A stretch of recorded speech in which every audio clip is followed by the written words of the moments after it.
Hello everyone, this is your educator Diksha and I welcome you all to the crash biology. तो आज हम start करने वाले हैं बीएससी थर्ड सेमेस्टर की थर्ड यूनिट, जिसमें हमें पढ़नी है एंजियोस्पर्मिक फैमिलीज। इससे पहले हम 2 यूनिट्स कंप्लीट कर चुके हैं थर्ड सेमेस्टर की। अगर आपने वो यूनिट्स नहीं कंप्लीट की हैं तो आप जाके कंप्लीट कर लीजिए। तो थर्ड यूनिट में हमें पढ़नी है angiospermic families, Bentham and Hooker के क्लासिफिकेशन के अकॉर्डिंग। कई सारी फैमिलीज हमें उसमें पढ़नी है, जैसे मालवेशी, रेननकुलेशी, सोलेनेसी।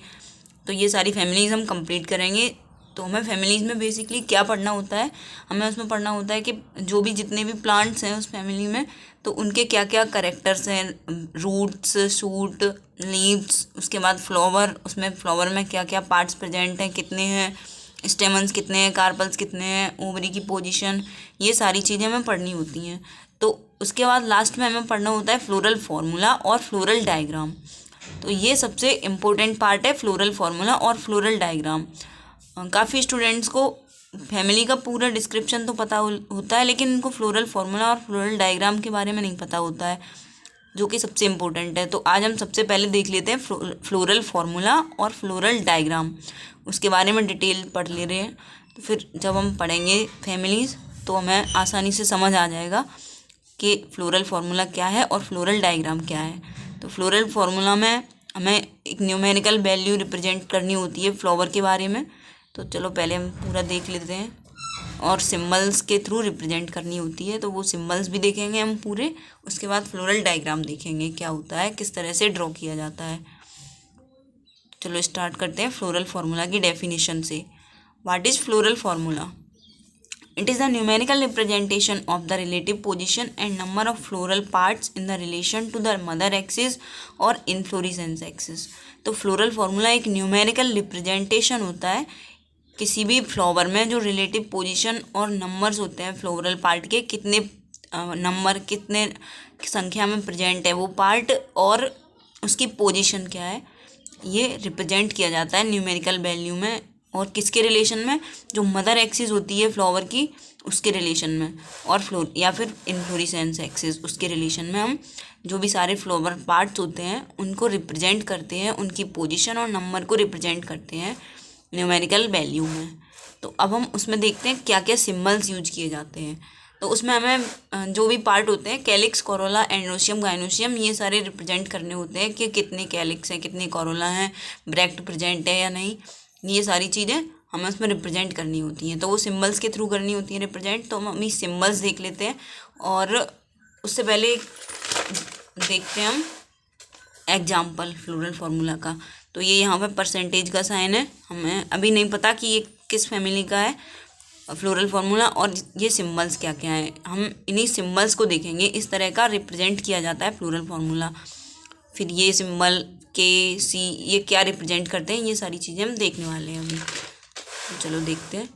सिम्बल है BR, तो ये रिप्रेजेंट करता है ब्रैक्टिएट कंडीशन, फ्लावर में ब्रैक्ट प्रेजेंट है। EBR, इसका मतलब है ई ब्रैक्टिएट कंडीशन, इसमें ई ब्रैक्टिएट प्रेजेंट है, BR ब्रैक्टियोलेट प्रेजेंट है। एपिक, इसको बोलते हैं एपिक कैलिक्स प्रेजेंट है, ई ब्रैक्टियोलेट कंडीशन है, EBRL। उसके बाद 0, मतलब कोई भी पर्टिकुलर होल है वो प्रेजेंट नहीं है, जैसे अगर कैलिक्स प्रेजेंट नहीं है तो 0 आएगा वहाँ पे।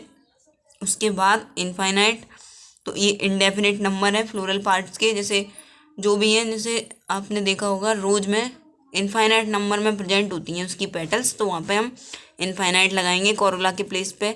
उसके बाद ये सिंबल है एक्टिनोमॉर्फिक कंडीशन का, मतलब जो भी सिमेट्री है प्लांट की, फ्लावर की, वो एक्टिनोमॉर्फिक फ्लावर है उसका, मतलब ये सिंबल है जाइगोमॉर्फिक का। उसके बाद के मतलब कैलिक्स, हमें इसमें सेपल्स, जो ग्रीन पार्ट होता है फ्लावर का, उसके बारे में रिप्रेजेंटेशन देनी होती है कितने हैं। फिर C, कोरोला, इसमें पेटल्स के बारे में, जो कलर्ड पार्ट होते हैं, कलर्ड वाली पंखुड़ी, उसको बोलते हैं पेटल्स, तो उसका रिप्रेजेंटेशन देना होता है। P, पेरियंथ या टेपल्स, तो जो पेरियंथ होता है, टेपल्स होती हैं, उसमें जो पेटल्स और सेपल्स होती हैं वो समझ में नहीं आती हैं, डिफ्रेंशिएट नहीं हो पाती हैं, तो उनको नाम दे दिया जाता है टेपल्स। जैसे बॉगेनविलिया में, उसमें समझ में नहीं आता कि ये ग्रीन वाला पार्ट जैसा है, वो जो पिंक कलर का पार्ट या फिर पेटल जैसा है या सेपल जैसा है, तो उसको टेपल नाम दे दिया, वो पेरियंथ हो जाता है। उसी तरह से फिर एंड्रोशियम, ए रिप्रेजेंट करता है एंड्रोशियम यानी कि स्टेमन्स। फिर जी गाइनोशियम जो कि कार्पल्स को रिप्रेजेंट करता है फीमेल पार्ट को, और एंड्रोशियम मेल पार्ट को। ये सिंबल रिप्रेजेंट करता है कि इसमें बाइसेक्सुअल कंडीशन है फ्लावर में, हर्माफ्रोडाइट कंडीशन है, मेल और फीमेल पार्ट्स दोनों एक ही फ्लावर में प्रेजेंट हैं। फिर नेक्स्ट ये वाला अकेला जो एरो वाला सिंबल है, इसमें यूनिसेक्सुअल कंडीशन, मतलब जो मेल वाली कंडीशन है, अकेला मेल फ्लावर है, स्टेमिनेट फ्लावर है। फिर ये नीचे प्लस वाला साइन मतलब फीमेल कंडीशन है, पिस्टिलेट फ्लावर है, यूनिसेक्सुअल है, अकेला फीमेल फ्लावर है। उसके बाद K5, अगर K5 है तो कैलिक्स 5 है, मतलब 5 सेपल्स प्रेजेंट हैं, और एपोसेपेलस है, मतलब इसमें ब्रैकेट अगर लगा हो तो फिर गैमोसेपेलस कंडीशन होगी। K5 मतलब जो भी कैलिक्स है, सेपल्स हैं, वो आपस में जुड़ी हुई होंगी तो गैमोसेपेलस। और C5 अगर विदाउट ब्रैकेट है 5 तो पेटल्स हैं, और एपोपेटलस है मतलब फ्री हैं, वो आपस में जुड़ी हुई नहीं है। और इस तरह से ब्रैकेट लगा है तो गैमोपेटलस है, आपस में जुड़ी हुई पेटल्स हैं। P और इस तरह से एरो, ये जो भी सिंबल है। फिर A तो इसका मतलब है एपीफिलस स्टेमन्स हैं। A3 3 स्टेमन्स हैं और फ्री हैं। A2+2 स्टेमन्स 4 हैं, 2 होल्स में, एक होल्ड में 2, फिर दूसरे होल्ड में 2, तो 2+2 का मतलब ये है। फिर A10+1 मतलब स्टेमन्स 10 हैं, और डाइडेल्फस कंडीशन है, 9 एक साथ हैं और एक अलग है। इसका मतलब ए ऊपर की तरफ नॉट लगा हुआ है, 0 लगा हुआ है, मतलब स्टेराइल स्टेमन है, स्टेमिनोड है, मतलब उसमें जो भी स्टेमन्स हैं वो प्रेजेंट तो हैं लेकिन उनका वर्क नहीं हो पा रहा है, रिप्रोडक्टिव फंक्शन नहीं कर पाएंगे, वो स्टेराइल है। इसका मतलब G0 मतलब गाइनोशियम स्टेराइल है, कार्पल स्टेराइल है, पिस्टिलोड है ये। नेक्स्ट G और इसके बराबर में ये डैश लगा हुआ है, इसका मतलब है सेमी इन्फीरियर ओवरी है, मतलब ओवरी है वो बराबर में है, फ्लावर पार्ट्स जो भी फ्लोरल होल्स हैं उनके बराबर में। ये सारी कंडीशन हम देखेंगे अपनी बुक की हेल्प से, डायग्राम की हेल्प से नेक्स्ट लेक्चर में। और इन्फीरियर ओवरी है, जी के ऊपर डैश लगा हुआ है तो ओवरी इन्फीरियर है, मतलब फ्लोरल जो भी होल्स हैं सारे उनके नीचे की तरफ है ओवरी। और अगर जी ऊपर है डैश नीचे है तो मतलब ओवरी सुपीरियर है, ओवरी ऊपर है और फ्लोरल पार्ट्स नीचे है। तो ये हो गया हमारा पूरा डिस्क्रिप्शन प्लांट्स के बारे में। तो अब हम इस फॉर्मूला को समझ पाएंगे। इसमें जाइगोमॉर्फिक कंडीशन है, उसके बाद हर्माफ्रोडाइट फ्लावर है, और के कैलिक्स 5 है जो कि गैमोसेपेलस है।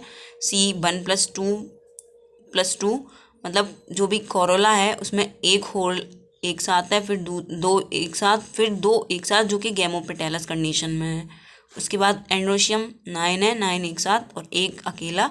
और जो ओवरी है गाइनोशियम है, सुपीरियर ओवरी और सिंगल ओवरी है। तो इस तरह से रिप्रेजेंट किया जाता है फ्लोरल फार्मूला को।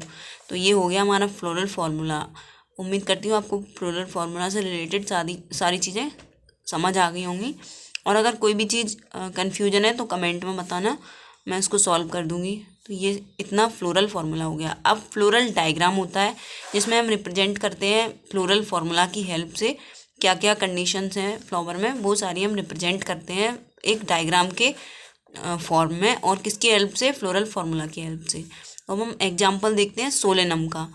तो सोलेनम का फॉर्मूला है ईब्रैक्टिएट कंडीशन और actinomorphic condition, then hermaphrodite, calyx 5 gamosepalous, corolla 5 gamopetalous. और इसका मतलब है इस सिंबल का कि एंडोशियम जुड़े हुए हैं कोरोला से, और एंडोशियम 5 है, फ्री है स्टेमन, और ओवरी सुपीरियर है, नीचे की तरफ है डैश, और जो कि 2 ओवरीज प्रेजेंट है, 2 कार्पल्स प्रेजेंट हैं।